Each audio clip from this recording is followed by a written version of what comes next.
Wally West was actually the very first iteration of Flash I was personally introduced to through both Justice League and Justice League Unlimited.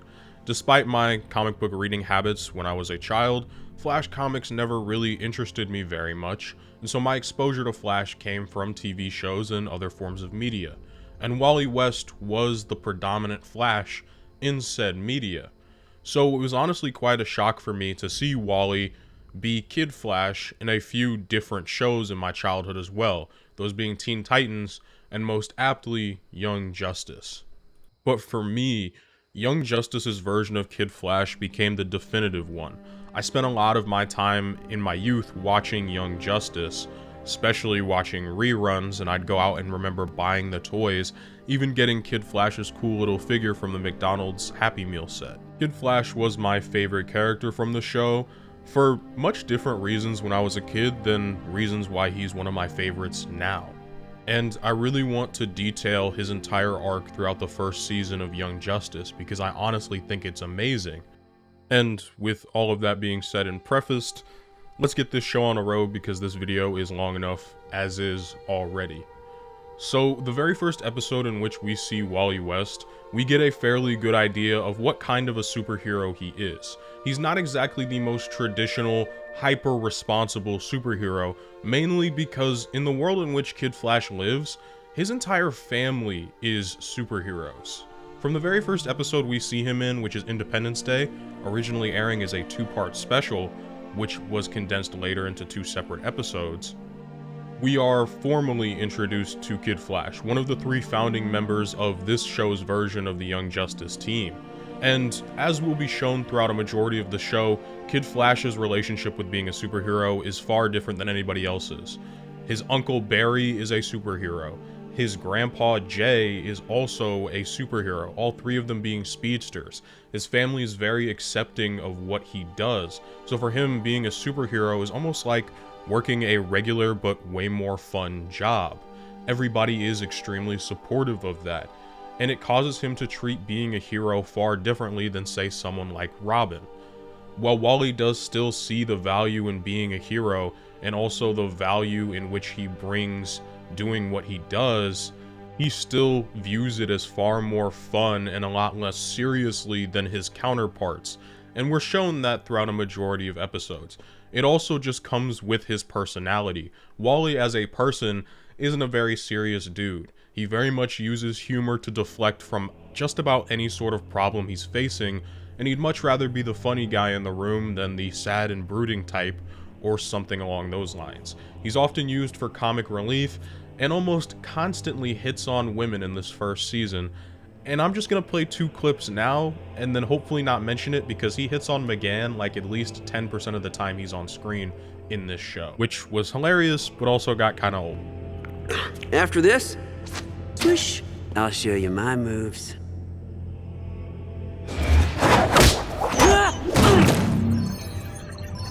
Oh, that hurts so good. Just give him space. Me, stick as close as you want. It is worth keeping in mind, though, that the dude is 15 years old. This is not exactly a team of hardened superhero veterans. Kid Flash is still very much a teenager. Dude isn't even 16 yet, he can't legally drive, yet he has the responsibility of being a superhero. The first episode that we see KF in, he is supposed to be getting to join the Justice League. The sidekicks, those being Aqualad, Robin, Kid Flash, and Speedy, who would later become Red Arrow, are all sidekicks to different members of the Justice League respectively, and for the first time they believe they're going to the Hall of Justice. The sidekicks believe they're going to get to join the Justice League. Speedy, being the oldest out of all of them, is the most frustrated that what they've really been brought to, which is the Hall of Justice, is just a charade for the public. He has been told to by his mentor Green Arrow that the real place in which the Justice League operate is the Watchtower, a giant floating space base, which I'd assume most of you know by this point.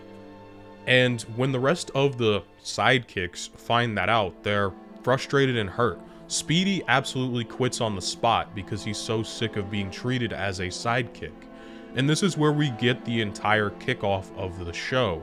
The Justice League has essentially left their sidekicks in the dark, and Kid Flash doesn't exactly like being treated as a sidekick, especially when, in typical fashion of his family, he is seen as a superhero. This is kind of his birthright with his family. He even went out of his way to recreate the accident that happened to his uncle in order to make it happen to himself so that he could gain Flash powers. And he's always felt like kind of an outsider, even though his family is so well built on top of being superheroes. He's always kind of felt ostracized because of the way in which he had to go about getting his powers. His Uncle Barry wasn't exactly the most supportive at first when it came to him getting his powers. It also doesn't help that he is the slowest available speedster that any sort of group could need. So he has this want to prove himself. So between his convincing and Robin's convincing, they get Aqualad to join them in raiding what the Justice League has deemed as Cadmus. Apparently the building was having some sort of issues, but the rest of the Justice League were not going to check out on. And when the three arrive on the scene, what they end up finding out is that Cadmus is nothing more than a cover for a bunch of genetic experiments on these creatures they like to call genomes, typically aliens from other worlds that they have experimented on when trying to figure out how to build sometimes super weapons, other times mind control devices, or whatever the light wants. We'll talk more about the light later. And while the very primitive version of the team is there, what they end up discovering is an entire clone of Superman. One that isn't yet fully completed, but is technically Superman by genome. We'll come to know him as Superboy, so I'm just gonna call him that because that makes my job a lot easier. But they find Superboy, and Kid Flash is the very first member to want to try and rescue this new version of Superman, to try and get him out, because honestly, it's very unethical, especially because he's just being kept here frozen. And just like just about any suggestion Kid Flash seems to have in this show, this one does not go well, like, at all. The second that Superboy is able to get out of containment, he immediately starts by trying to attack the team that literally just freed him, mostly due to genome brainwashing and genome mind control, which, of course, everybody loves a little mind control. They actually spend a majority of the first half of the second episode trying to convince Superboy to help them out, much to Kid Flash just kind of being sarcastic and a little bit standoffish. His character in this first two-part special is more of the comedy relief and teenage angst. You'd have my head for taking so long. Seriously? That's what you're worried about? The whole league will have our heads after tonight. Dude almost predominantly relies on sarcasm for his humor, especially throughout this first two-part special. The reason I'm even deciding to cover the two-part special is because I think it's important to establish little bits of continuity that happen throughout the show, especially when it comes to something huge like additions of team members. For the rest of the video post this two-part special, I'm really going to try and keep it condensed down to nothing more than Kid Flash analysis on his own, but I think especially from this being the first time I'm covering this show on the channel, it's okay for me to give exposition and to try and help you guys understand what this show is, the premise, and where we're going to be by the end of this two-part special. Ultimately, the team is able to convince Superboy to help them out, and the entire team decides to escape together, adopting Superboy as the unofficial and soon to be official fourth member of what will become known as the Young Justice Squad, but they almost always just unilaterally call it the team, so that's probably what I'm going to continue to call it as well. The team use Kid Flash for, well, what he's best at, using his speed to try and find an exit, and all of that goes completely wrong. They get into a gigantic fight in which they barely survive, fighting off different species of genomes and aliens, you know, despite the man they're saving also technically being a genome himself, an idea they hadn't toyed around with a lot yet. Regardless, the team is able to essentially blow up Cadmus and escape, and that's when the rest of the league finally shows up. And it's also the defining moment for this young group of teens in which they put their foot down and say, we want to be more than just sidekicks. We want to run as a group like the Justice League, and they essentially tell the Justice League this is their ultimatum. We're going to do this with or without your help, and you're either going to get in line or you're going to get out of the way. But this is about your treatment at the hall? The three of you? The four of us. And it's not. Batman, we're ready to use what you taught us. Or why teach us at all? Why let them tell us what to do? It's simple. Get on board, or get out of the way. And with all of that, it marks the birth of this brand new team, along with the introduction of one of our mainstays that is important to Wally's character development, that being Miss Martian.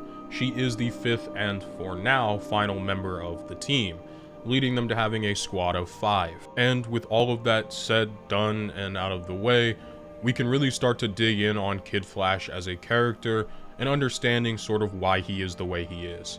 The next episode that I believe is important for KF involves the group's first official team mission together, in which they still haven't designated a leader.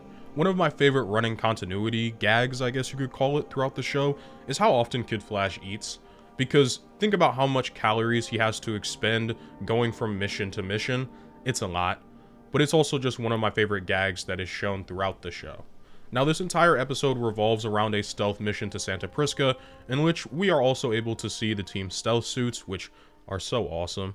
But we're also given insight into Kid Flash and how he operates more on actual regulated missions, which is to say the dude is a loose cannon, especially when not given any sort of directive or direction at all. He almost immediately gets the team's cover blown, if Superboy hadn't already blown it with a seismic event on the island beforehand. But Kid Flash officially gets the team's cover blown when he runs out into a gunfight involving both Bane and the Cobra Society, in which he essentially outs the entire team. But we're also shown in this episode that Wally can be very intelligent. We have an entire scene where he's able to decipher different kinds of chemical compounds and show off his intelligence, something the show doesn't do a whole lot of. Guessing it involves venom, but...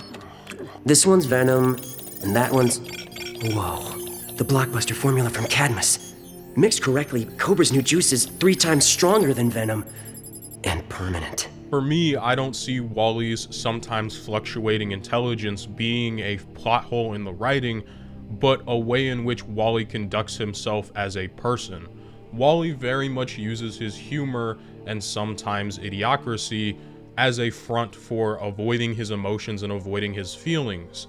This is often just his way of compartmentalizing what he does, and it's a lot easier for him to keep a smile on his face and to continue joking than it is for him to look at the reality of the situation he's in a lot of the time. But that doesn't mean that I don't enjoy the times when the show actually acknowledges his intelligence, especially because the dude was smart enough to recreate the accident that caused Barry to become the Flash in order for him to become Kid Flash. It's also worth noting in this episode, Calder, aka Aqualad, is the official leader of the team going forward. And this leads to, quite honestly, the most consequential character for Kid Flash's growth throughout this season to finally appear. The episode begins with Kid Flash having to go to school early, whereas the rest of the team who are in school all get to start at a later date, meaning he is feeling as though he's missing out on team events, especially by the time he gets off of school. It's already time for another mission, meaning no time to hang out with his friends.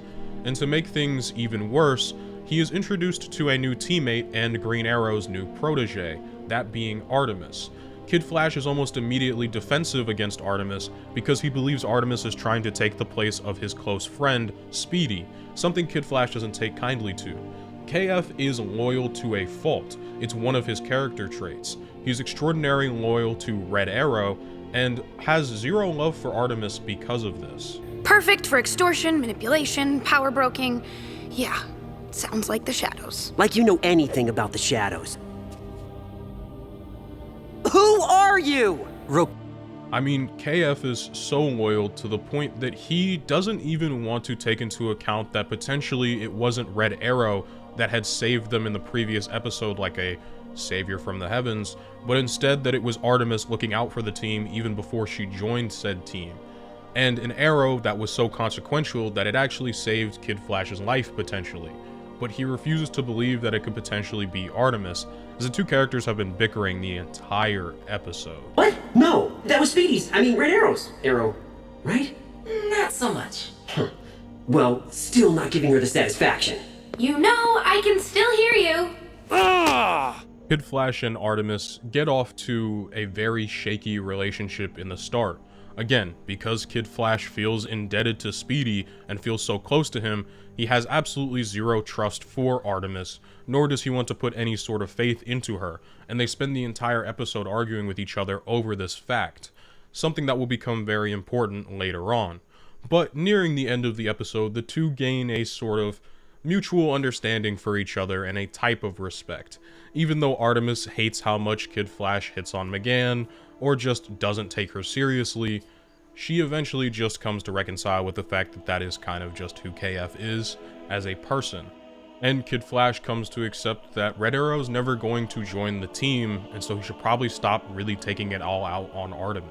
I say all of this because in the very next episode, when Kid Flash is introduced to the fact that they have to deal with a magical sorcerer, that being Dr. Fate, he doesn't believe in magic in the slightest. Kid Flash is always trying to explain it with science. It's part of the thing that keeps him grounded to reality. He believes very much in science and has very little faith in the mystical arts just at all. And so when the team is told that they will be doing some work involving Dr. Fate, I find it odd that the first person he goes to confide the fact that he doesn't believe that magic exists and that this is all a sham is Artemis. He spends the whole episode, as a matter of fact, confiding in her about how much he doesn't believe. More like Dr. Fake. Guy knows a little advanced science and Dumbledore's it up to scare the bad guys and impress the babes.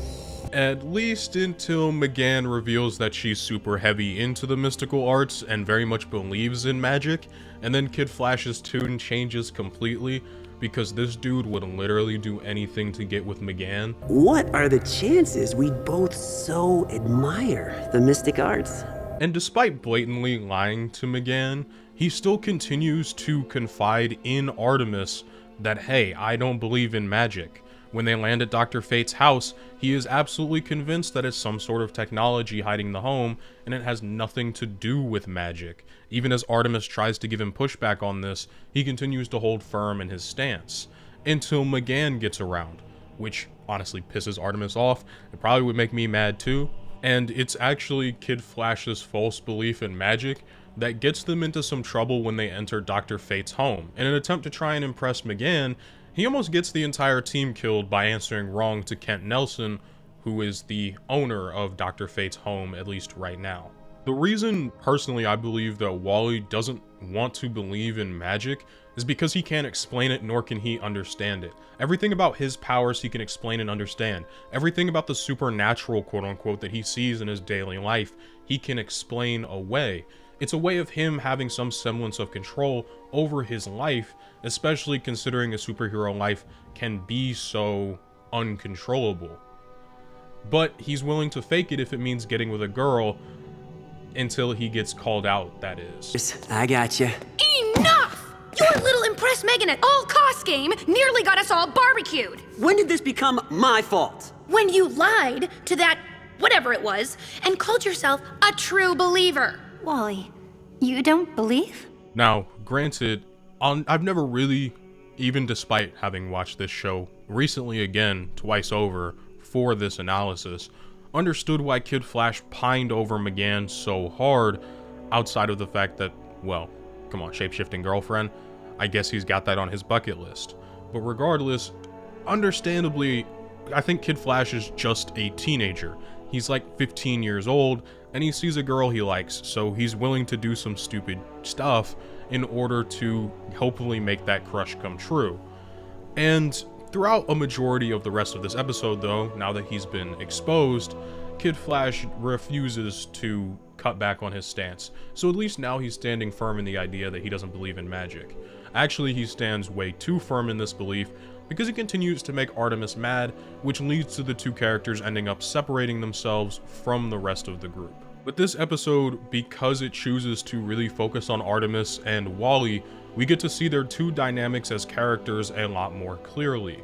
We also get to see the fact that these two characters were probably going to often be paired next to one another for the rest of this show, as they make a really great pairing, with Wally's incessant joking and sometimes obliviousness being cut through by Artemis being very serious, cut and dry, and very much more of a realist than Kid Flash is, despite how much of a realist he claims to be. And while this episode is great for setting up both of those characters' relationships with one another, I honestly think what happens later in the episode is slightly more important, at least for early Wally, than just the setup for this relationship.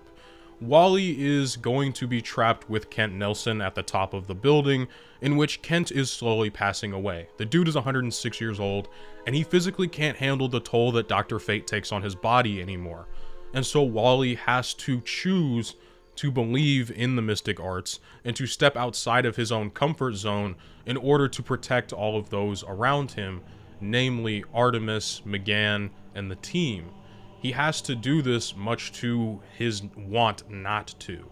And so when he does choose to put the Dr. Fate helmet on, it is for the first time we see Kid Flash's willingness to give up control. Give up the control that he feels he has gained throughout his entire life by relying on science and logic. And so when Kid Flash does, he kind of just exists inside Naboo's helmet. We also, for the very first and only time, get to see the inside of the helmet and the way in which it works. Kid Flash is the only character that shows us the inside of the helmet and how Dr. Fate operates as an entity. Essentially, he takes over your entire body, leaving you with no choice but to be Dr. Fate until he decides to release you or you get too old to do it. The only reason Kent's soul is still inside the helmet is because he chose to try and help Wally, someone who's not necessarily magically attuned, in order to ensure that Wally has a way out of the helmet, because Naboo would very much keep him forever. Because Naboo is a Lord of Order. He believes that he is needed at all times across the multiverse, and that to be sitting on a shelf alone for eternity by himself is horrible, because he would truly be by himself. And I think it's a really important moment for Wally, the way in which he gets to leave the helmet, and it goes on to impact him for the rest of the season in the way in which he views using the helmet, as Kent ends up giving up more time spent in the afterlife with his wife to try and get Wally outside of the helmet. The kid's soul belongs to the world of science, not sorcery. True, but I do not appreciate being permanently hidden away, useless. Kent's wife has been dead for a presumably decent amount of time considering he's 106, and he speaks about her like it's been far too long, and he's willing to stay and keep Naboo company until a next suitable person to take the Dr. Fate mantle comes along. And he does this for Kid Flash, while also imparting some wisdom on him before he goes. Some free advice before you go. Find your own little Spitfire. One who won't let you get away with nothing. For example, that. Something that I also haven't mentioned yet is that Wally wants to keep souvenirs for every single mission the team goes on. And at first, these souvenirs are nothing more than just cool items that he finds. As the show goes on, that will evolve, but it's also worth noting at the end of this episode, he has a decent little heart-to-heart with Artemis that is unfortunately cut short because dude decides to go chase after McGann, even after hearing the advice given by Kent, which is more of a throwaway gag than anything else. But I think the next episode that I want to cover actually goes into way more detail surrounding why Artemis and Kid Flash are genuinely so good for each other from a relationship standpoint, at least when they don't have the pretenses of disliking each other for arbitrary reasons. This episode's entire plot premise is that the Light are working on creating new types of technology in order to help destroy the Justice League, typical villain shit, but ultimately their team is brainwashed by a villain named Simon who uses his mental abilities to make them forget the last 6 months. And so with the last 6 months being forgotten, both Kid Flash and Artemis end up meeting alone in the desert, and KF ends up coming to really like Artemis. As a matter of fact, dude shows interest for her almost immediately, and as well, we also get more of a raw look at Kid Flash as a character. He's less jokey in this episode, at least in a hurtful manner towards Artemis, and actually seems to have more care about him when speaking to her, something we typically see he does with his other teammates that aren't named McGann and Artemis, for what I feel like at this point is very obvious reasons. Kid Flash in this episode, as well as Artemis, show great interest in not only keeping each other safe, but working well together. The two of them spend a majority of the episode by themselves before reconvening with McGann. And what I find so personally interesting and absolutely hilarious is by this point in the show, it's not necessarily presented as though the two would get together, but of course it is hinted at and foreshadowed.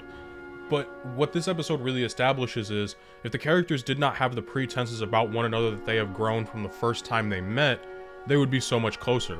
As a matter of fact, Artemis gets defensive and jealous when Kid Flash mentions that McGann is beautiful and that he might know her, and Kid Flash immediately denies it because, well, he likes Artemis. It's so very clear. You know her? No, I swear, beautiful. Never seen her before in my life. At least, not that You've both lost your memories too. It's also very much worth noting that Kid Flash goes about expressing his interest in a relationship with Artemis far differently than he does with McGann or anybody else. This episode is also host to one of my favorite gags in the entire show. Quit touching yourself! Kid Flash is honestly way more genuine with Artemis than he is with any other girl that he hits on throughout a majority of this show.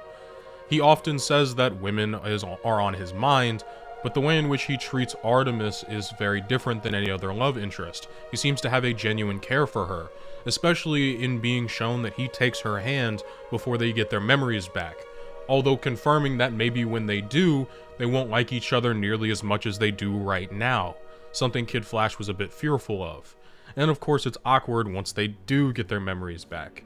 And what's even funnier is that Artemis previously in the episode had mentioned that her dad might have hired her to kill Wally, and when coming up for an excuse as to why she said that, she mentions a movie in which Wally would be her ninja boyfriend. The two characters like each other. It's so blatantly obvious by this episode, it's hilarious. Some old movie I saw the other night about a ninja girl whose ninja dad ordered her to kill her ninja boyfriend because he was from a rival ninja clan. So, I'm your ninja boyfriend, huh? Hey, amnesia, remember? And yet, even despite all of this, when Wally wants to talk to somebody, Artemis is almost always his first pick going forward for the rest of the show. It's been like that since her introduction episode, of which, again, I find very hilarious because the two characters pretend to hate each other so very much. The following episode that I want to cover isn't exactly the most important or influential episode for Kid Flash necessarily, but it's important for continuity and it's important down the line in this video, so I figured I would mention it, hopefully briefly. This episode is all about dealing with the fact that there has been revealed to be a mole in the team a few episodes prior. Only Aqualad knows about this, and of course, Superboy overhears it due to his super hearing when Aqualad was trying to explain this to Batman. Essentially, the idea is that the mole of the team is one of three people. It is either Artemis, Superboy, or McGann. Those are the three top suspects for a mole in the team. And of course, the team is absolutely blindsided by the fact that Aqualad just didn't tell them. Not only is Aqualad supposed to be their leader, he's also supposed to be one of their closest friends. As a matter of fact, him, Wally, and Robin are extraordinarily tight, and so Wally feels extremely betrayed, just like Robin does, by the fact that Aqualad didn't tell them. Robin has his own sort of reason for being betrayed as well, outside of just not being told, but Kid Flash genuinely feels that, and so when the mission starts, the entire team fractures. The girls go off on their own, Kid Flash and Robin goes off on their own, and Superboy does his own thing while Aqualad and Captain Marvel try to piece the team back together.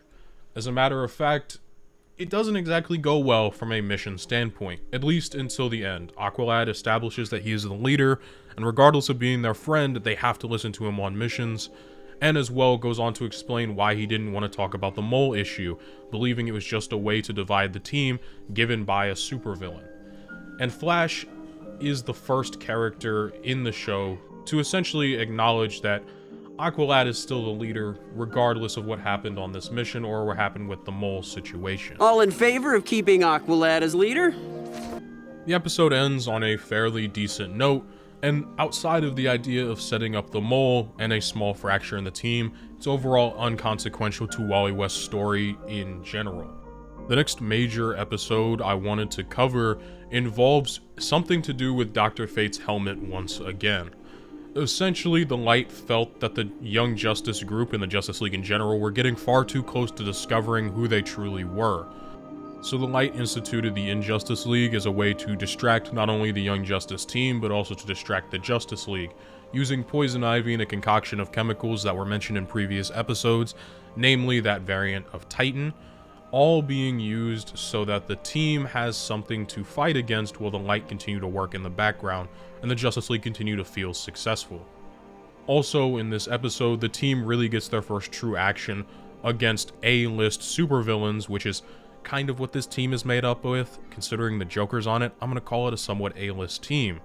Also, we get the hilarious running gag of Artemis constantly hitting Wally, and one of my favorite gags in the entire show. Ready? Ready for what? Ow! Will you cut that? Hello, Wally. If the big guns are fighting plants, who do you think we'll be fighting? I don't know. I guess we'll... Hello, Wally is one of my favorite running gags in this show, and this show has a lot of running gags. A lot of them I love, but I think that one is genuinely my favorite. But it is on the plane ride over that Wally notices Calder has in his duffel bag what he calls Plan B. That's important for later. It's also worth noting that Artemis, after nearly drowning for the third mission in a row, still decides to bring a rebreather for Kid Flash. It's very sweet of her. On a completely unrelated note though, this is like the worst iteration of the Joker I have ever seen. I don't like it at all. It's just very bad. And we're just gonna leave that at that. The rest of the episode is fairly bog standard, with the team trying to beat the Injustice League, but they are so woefully outmatched, it's bad. From them trying to come in stealthily and immediately being caught, to their attempts to trying to defeat the Injustice League almost one-on-one, it doesn't go well.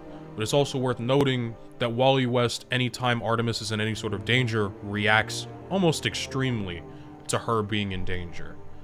And we also get to find out what Calder's plan B was. It was Dr. Fate's helmet, and he's going to use it.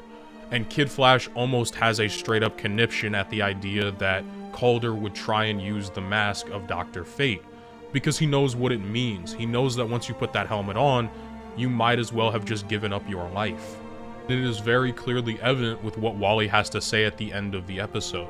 While the Young Justice League were able to take down the villains, mostly due to Dr. Fate's help, this is the only reason they survived the toxic poisoning at the end, Wally is scared because he knows this is potentially the last time he'll ever get to see his friend Calder outside of being Dr. Fate. What were you thinking? How could you let him put on the helmet? Nabu will never release him now. Calder will be trapped inside Dr. Fate forever.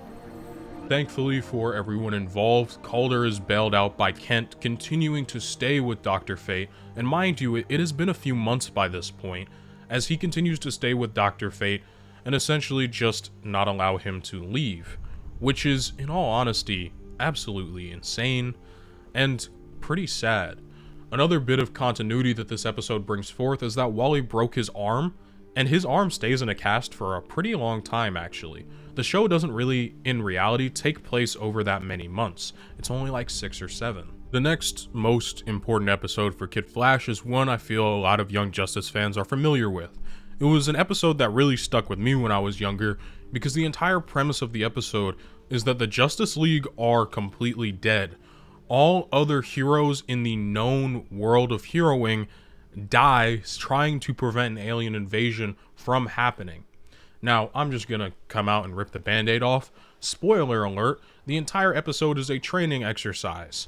None of this is real, but it's presented to you as though it is real, but you are given some foreshadowing hints that none of this is real. For example, the team is extraordinarily calm throughout a majority of this situation, especially Kid Flash. If you had told KF that his Uncle Barry died, somebody he looks up to, somebody he cares a lot about, Kid Flash probably would lose it, because the dude is extremely emotional. Despite how he presents as cool, calm, and collected, and as though nothing really bothers him and everything is a joke, he does experience a lot of emotions, and he experiences a wide variety of them. He just simply seems very neutral, just like the rest of the team in this episode. We are Earth's heroes now. So what are we waiting for? A theme song? And that's because to them, they all know that it is an exercise. So for right now, they're all very calm and collected. They understand what the mission is and what they have to do in order to try and stop this alien invasion. And so they put together a plan and try their very best to enact it, hopefully trying to essentially understand how the aliens are using their technology and where their home base is. But unfortunately, in the process of doing all of this, they lose one of the core members of their team while trying to adapt some of the alien technology. And it's important to remember what I had said previously about how emotionally invested Wally is in his teammates and in the people around him, and why it was so strange that he was calm at the beginning. Because when Wally ends up seeing that, spoiler alert, Artemis dies in this episode, she's the first to die, Wally has an extraordinary conniption. The dude completely freaks out, because to him the thought of losing Artemis is overwhelming. It's something that he hates to the fullest, and we see an extreme reaction. I don't even think Kid Flash would have had this type of reaction to seeing McGann die.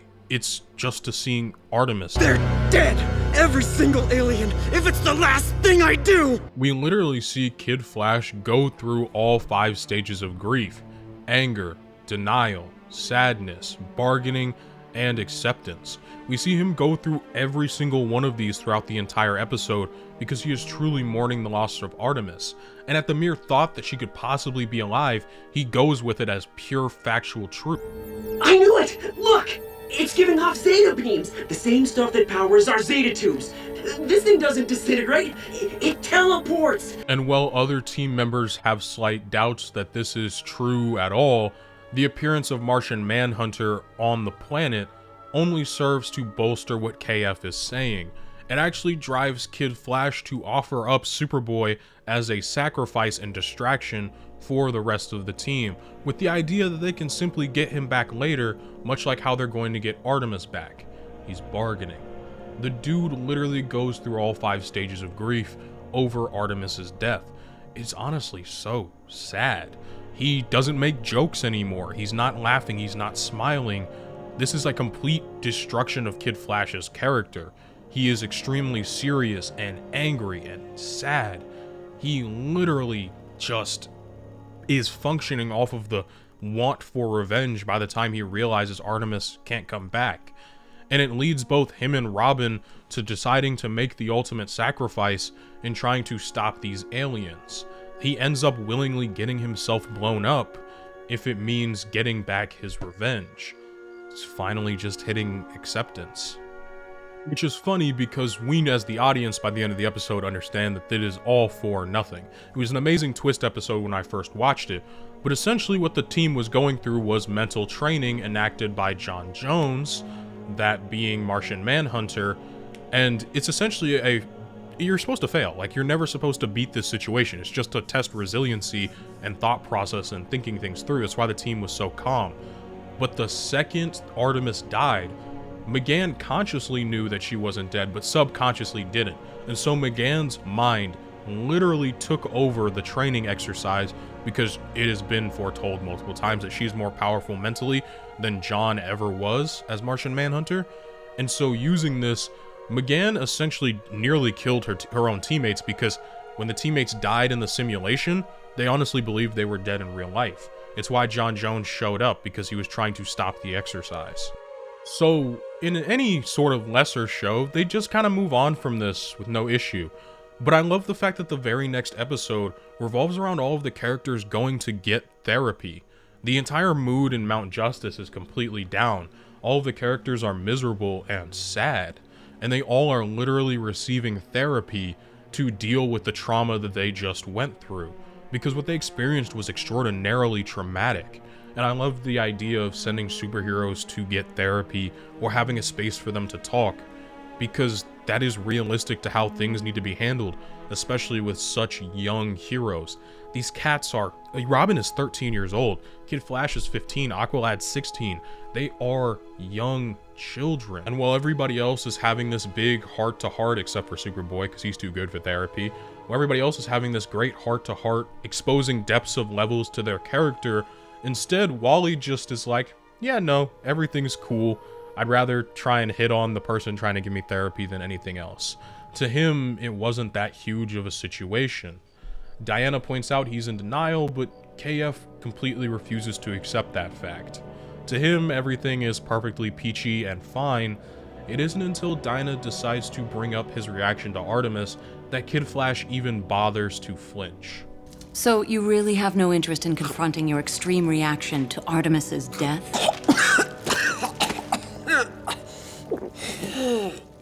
I'd rather talk about you, babe. Wally, you're in denial. I'm comfortable with that. Now, this is me just kind of speculating based off of the kind of character Wally is and what we've seen throughout a lot of the show, but the dude is so heavily in denial.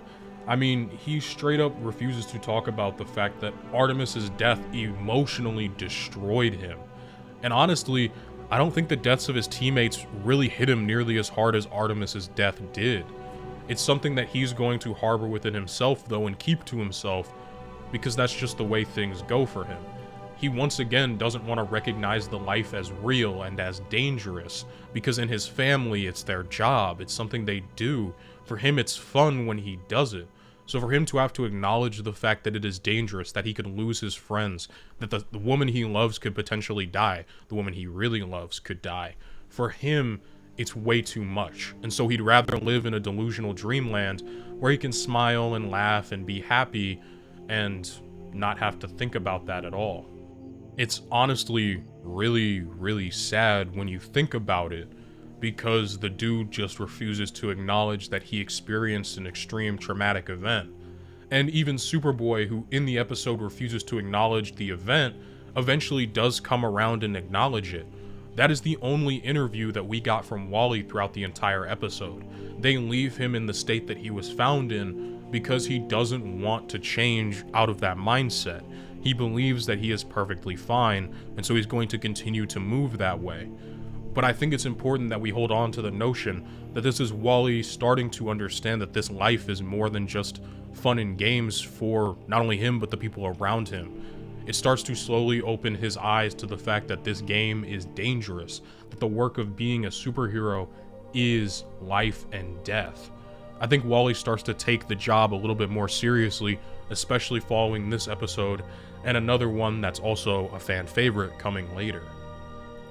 The next really important episode that I want to cover for this also happens to involve everybody's favorite time mind controlling helmet, being Dr. Fate. In this episode, we are formally introduced to Zatanna officially, as she's going to become a mainstay of the cast going forward, but the whole premise of this episode is that all of the adults and all of the kids have been separated onto two completely different worlds, so that Clarion the Witch Boy, who is a kid himself, can rule the world all by himself without having to deal with like the real members of the Justice League. And it's also interesting and worth mentioning that when the Young Justice crew is essentially gathering up young children and trying to give them a place to stay and be safe, Artemis's first thoughts is to ask about how Wally's parents are doing and to check in on Wally and make sure that he himself is doing okay. Did you call home? No answer. You could say to there. I've been collecting kids all day. I don't need to see another empty house. But because the kids don't know that their parents are all on a separate place, they all just assume the parents are dead through via some sort of magic, which means that this is worst case scenario. It gets so bad that Wally even contemplates putting on Dr. Fate's helmet for himself. We're shown him staring at it. He's willing to take on that responsibility for life if it means doing the right thing as a hero. I mean, this thing could definitely come in handy. Yes, but we both know anyone who dons the helmet and allows Nabu to possess him may never be released from being Dr. Fate. And while the team isn't exactly that desperate yet, Wally's not ruling it off as a potential option or as not being on the table. Now, of course, just like for the rest of what's going on, the adults are on their own planet, meaning the Justice League is stranded between their own world without kids. And Shazam is the only person, or Captain Marvel I think he was still called in this show, is the only person who can bridge the gap between the two worlds because he is Billy Batson at the end of the day.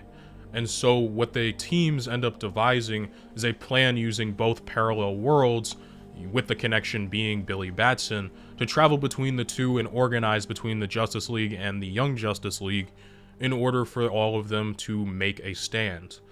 Unfortunately, the stand doesn't go very well, and Zatanna ends up deciding to make the ultimate sacrifice to become Dr. Fate herself.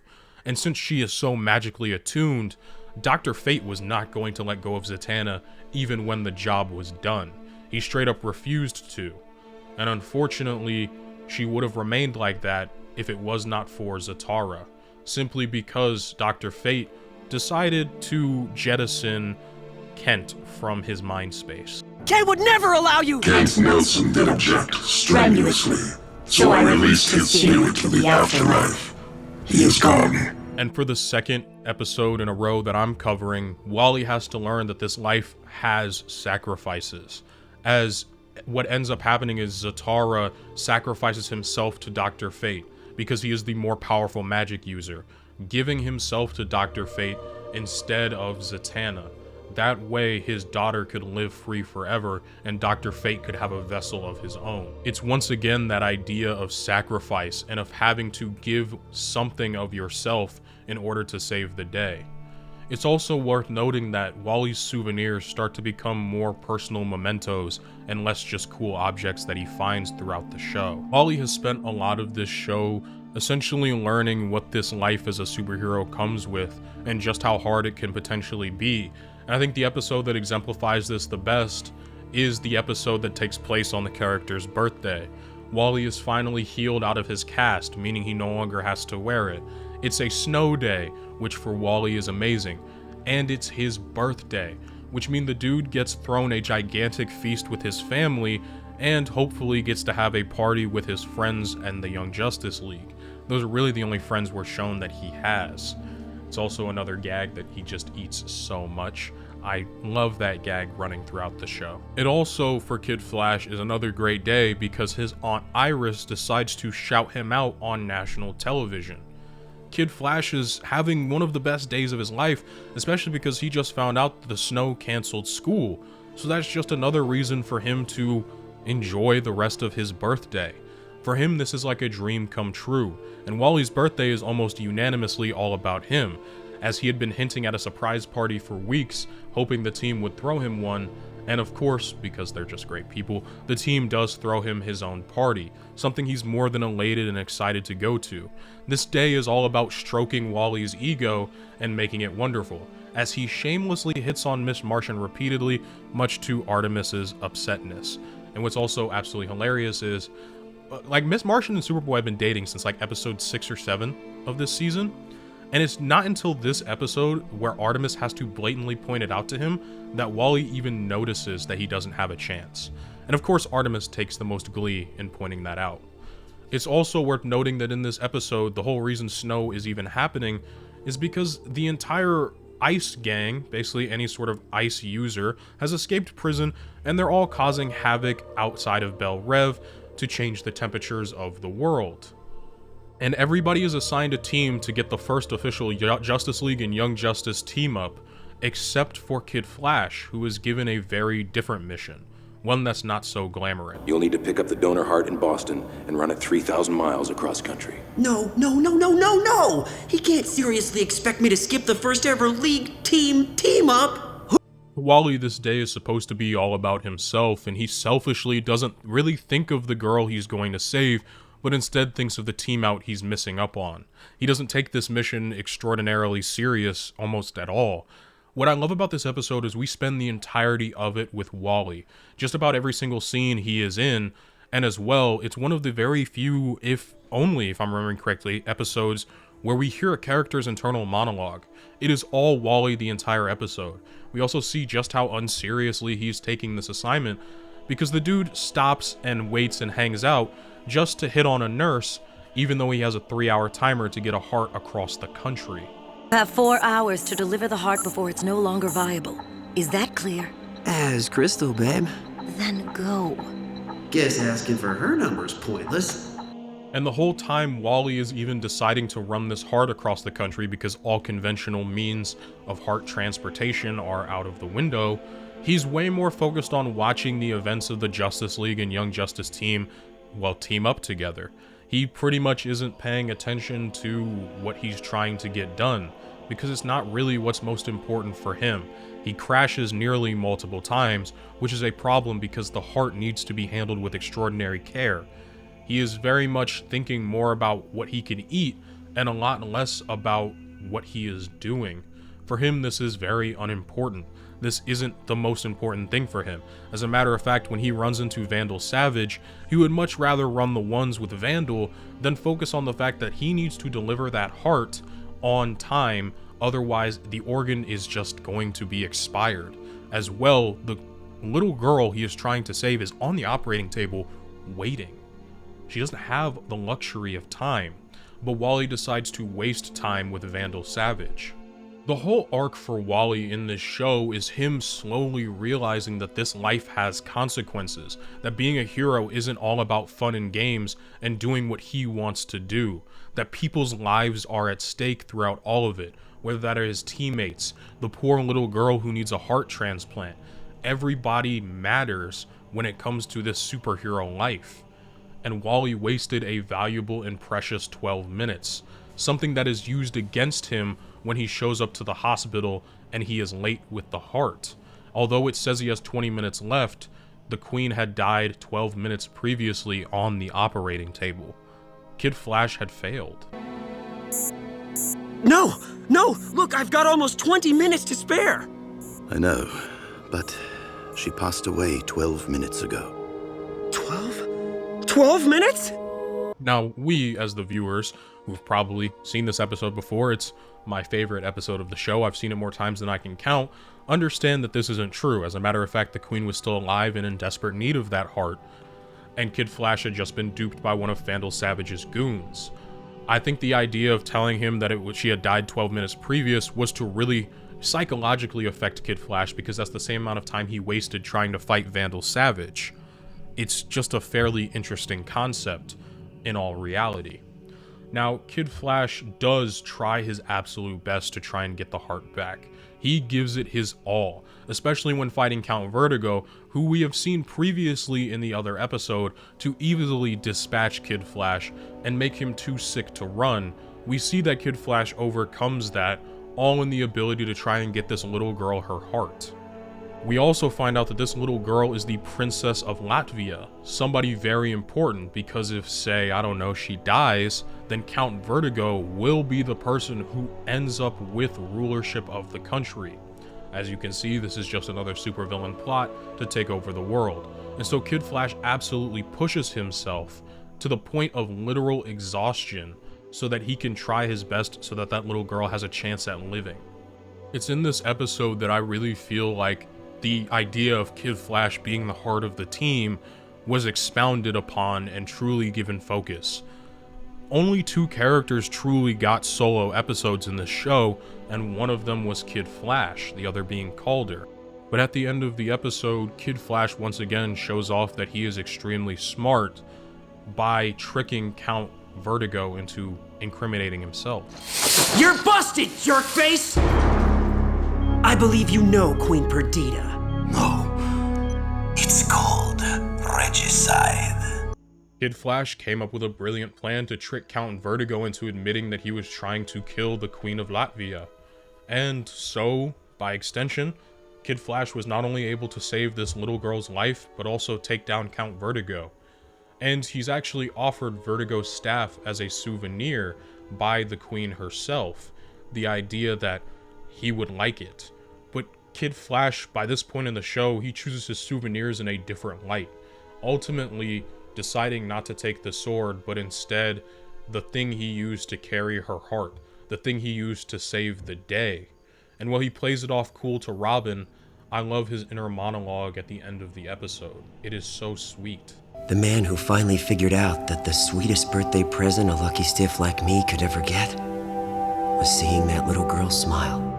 I genuinely love that episode so much. It's what made me such a fan of Kid Flash as I got older and watched the show.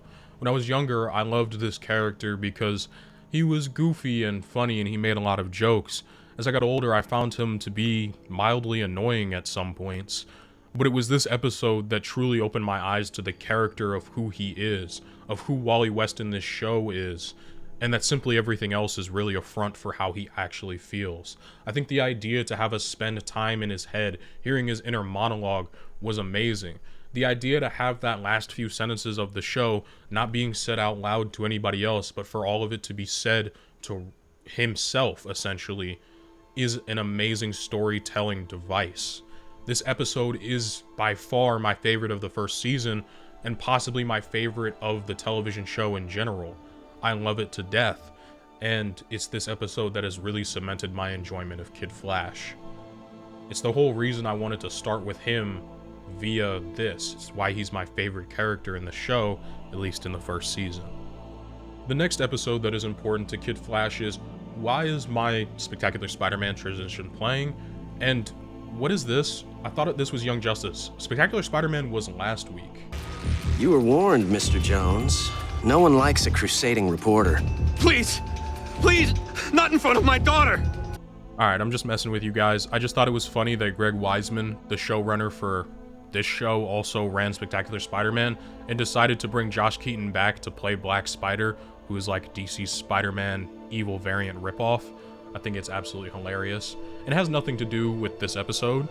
So let's move on to something that actually does matter when it comes to this upcoming episode, which is the fact that Red Arrow is about to be inducted as a member of the Justice League.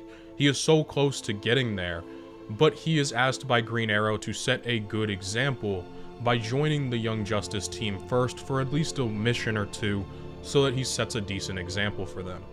And in doing so, in coming back, Artemis feels like she is out of place, as though her place on the team is no longer being fulfilled in a proper manner, and that a true Archer has finally joined the team, as Wally had once called him. Even though Wally and Artemis have grown so close, she sees it as a threat to their relationship. But Wally is very, very quick to make it clear there is no threat to the relationship at all. This could wind up being one of those things that sounds better in my head than out loud. But you are a real Archer. No, I mean, I'm jazzed about Red Arrow. We go way back, you know? But you've made your own place on the team. You have nothing to prove. Well, not to me, okay? Wally, by this point in the show, has done a complete 180 on how he feels about Artemis. As a matter of fact, he spends a majority of his time sticking up for Artemis throughout this entire episode, and it's honestly really sweet, especially because Speedy is incredibly hard on Artemis and still contains a grudge for her taking his place on the team. He very much doesn't trust Artemis at all and is very frustrated by her. Therefore, he doesn't really take her seriously, something that Kid Flash is always pointing out to him and is very clear to defend Artemis about in just about every single confrontation that has had between the two, which is a complete 180 to how it was previously in the season. He has come to care for Artemis so much that he doesn't even seem to really question her even when things don't add up. Artemis is doing some shady stuff. She wants to go after Cheshire on her own and doesn't want the rest of the team to be there with her. And therefore, Red Arrow is extremely, rightfully so in this case, suspicious of her reasons for doing that and is frustrated with her. But Kid Flash doesn't even bother to see it that way. He takes what she says at face value because he trusts her. She must have ditched it. Yeah, figured. Wait, then how did you and Red end up here? And when Red Arrow accuses her of foul play and of not doing the right thing, Kid Flash is the first person to jump up and defend her. It's honestly such a sweet moment that turns into a really bittersweet one at the end of the episode. You know, I'm getting pretty tired of you dumping on her. Her tracer, so Cheshire ditched it. No. Once Kid Flash finds out that Artemis not only was lying to the team and potentially put them in danger, but lied to him, he's extremely hurt by this. A relationship that took so long to cultivate and to put together was shattered in an instant. And the relationship doesn't just immediately get repaired. Again, it's why I like this show so much. Well, nice going. What you proved is that you're insecure and selfish. Keep the sigh. This is the right souvenir for the mission. Because in the episode immediately following this one, Kid Flash is still extremely upset with Artemis. He's still angry that she lied to him and wasn't being fully truthful. To him, it was extremely hurtful, and so the two aren't exactly on great speaking terms. But another thing this episode introduces is our final member of the team, Rocket, who we've seen a few times in like just clips of her being shown, and honestly, I don't understand why they introduced her so late into the season. It low-key felt disrespectful, but that's a topic for another day. The entire premise of the episode harkens all the way back to the idea of there being a mole on the team, just as previous. The team goes on a mission in which they get duped and are completely jumped by a bunch of supervillains, leading to the idea of there possibly being a mole on the team once again. But this time, they go about handling it in a much more mature and adult way, where each and everybody isn't pointing fingers, but instead taking care of one another, especially the three being accused. We had intel that there was a traitor on the team. Namely Artemis, McGann, or me. It is more complicated than that. Although, funnily enough, it is revealed in the episode that the three most likely candidates for being moles are all being blackmailed by their respective families, with Artemis and Superboy being their family, quote-unquote, and, of course, McGann just being Queen Bee, because Queen Bee is a capital B, you know what I mean? Regardless, all three of the characters suspected to be moles were being used somewhat as moles. But what I find most interesting is that all of the characters had revealed this during this episode previously. They spoke to the team and genuinely aired out their grievances as to why they've been acting shady for different reasons, and Artemis specifically goes out of her way to explain why she wanted to get Cheshire first and by herself with nobody else, to ensure that it got done.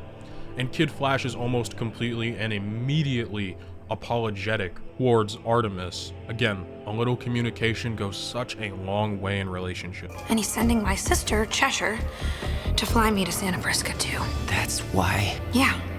I was so desperate to make sure none of you found out. This episode serves to completely wrap up the idea of moles, while also wrapping up a bunch of side stories I've been skipping because they're important for other characters' videos, and I'd like to cover this series on a more regular basis. As well, we also get to see the repaired relationship between Kid Flash and Artemis, with the two becoming close once again, with Artemis giving Kid Flash his souvenir. And with all of that being done and said, we are in the home stretch for this video.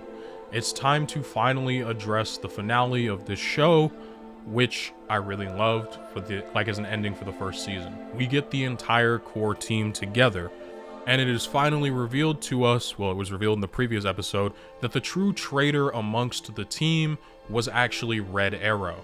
Speedy had been kidnapped sometime before the events of the show, taken away to a lab, and has been cloned in order to make Red Arrow.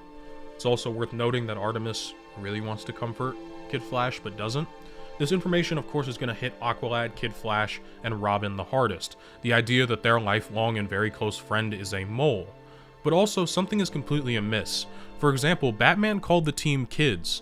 He never does that. And Red Tornado inexplicably shut down for absolutely no reason. What it turns out has been happening is that Vandal Savage used Red Arrow as a mole to secretly infect each and every one of the Justice League with a sort of piece of Starro technology that essentially would make them into a hive mind, all to be controlled by Clarion the Witch Boy using a little magic. So now the team, a little bit fractured, has to essentially find a way to defeat the Justice League and also cure them, with the help of Red Tornado and Black Canary, of course, and Red Arrow, who has finally revealed this entire plot to everybody during this portion of the episode.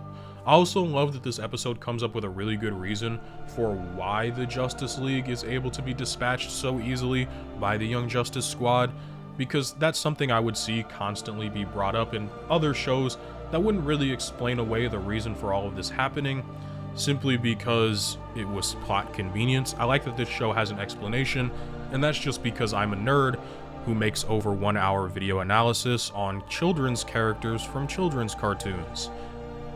They're still alive. It's because they're being controlled. They're limited by whoever's pulling their strings. The very thing putting us in danger is the only thing giving us a chance. Artemis, kid! As far as season's finale goes, I felt like this one was really good. We wrapped up a lot of different plot points and threads that were left hanging, either in the episode previous or in this episode. I thought it was genuinely really well done. I love the final fight with Superboy and Robin, and while that isn't important to Kid Flash, You might be asking, well, what is? Because I'm going decently in depth about this season finale. And that's the idea that it took all of this for Kid Flash and Artemis to finally get together.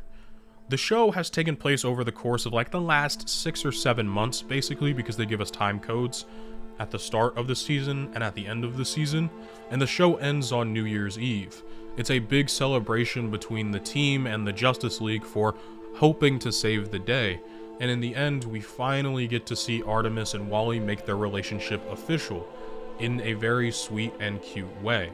I really enjoyed how satisfying this season finale was. I should have done this a long time ago.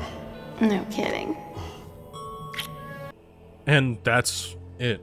Those are my pretty much comprehensive thoughts on Kid Flash as a character, specifically in Young Justice. I absolutely loved him as a character in this show. I thought he was really well written, very well acted, voice acted that being, and just a well done character overall. His character arc isn't the most crazy shift or the most sweeping change. That's not necessarily how the first season of the show works regardless, but it's those little things that add up to be big things at the end. His relationship with Artemis is probably one of my favorite, like, TV show, comic book relationships to ever blossom, and I really enjoyed it. Overall, I was just really glad to get to talk about this show. I've been wanting to since day one, but I'll be honest, I didn't want to bite the style of other creators when I first was getting my foot in the door making videos, and I also didn't think I was good enough at making videos then. I wanted to wait until I had my feet under me and was pretty decent at making videos to do this one, because Young Justice matters to me so much. Contrary to popular belief, I'm actually a huge DC Comics fan. I was reading DC Comics before I read Marvel Comics. I watched DC movies before. I was very much more into DC than I was Marvel growing up. I didn't really get too heavy into Marvel outside of like the few cartoons and movies that I watched until I started working on this channel. I had really only ever read the Ultimates comics before reading more Marvel comics when I started working on this channel. So to finally be able to talk about a property I have been in love with since I was a child on my channel is really a dream come true. And I'm also really glad I got this video done on time, hopefully. So yeah, thank you all so much for watching and listening to me ramble about Kid Flash for over an hour. This is the longest video I have ever put together, so shout out to all of you who stayed till the end. And shout out to all of you that guessed on my community post as to what character was next. I purposefully erased the ears on Kid Flash and all the other Flashes in the combined Flash picture because I didn't want it to be too easy. Once again, thank you all for watching. This video meant a lot to me, so if you want to leave a like, please leave a like. It helps out the channel a lot. If you want to leave a dislike, please leave a dislike, and then leave a comment down below telling me why you disliked the video. Constructive criticism helps me to be a better creator for all of you. As well, you know, if you just wanted to support me as a creator, you can subscribe, but I also do run a Patreon, which for $1 a month, you'll get to see all of these videos early, completely unedited. As well, you'll get access to my Discord, in which I host weekly watch-alongs, or at least I try to, of different movies that we will hopefully vote on. And as well, I also do offer a $5 and above tier, where you'll be shouted out at the end of each and every one of my videos, just like these lovely people here. So shout out eSibert13, shout out Gabriel LaFontaine, shout out Transgears1, Video Gamer 75, shout out Golden Boy 420, Dakota Rawson, Donovan Gomez, and MC Bomb 27. You all are amazing. I hope you all have an absolutely fantastic day.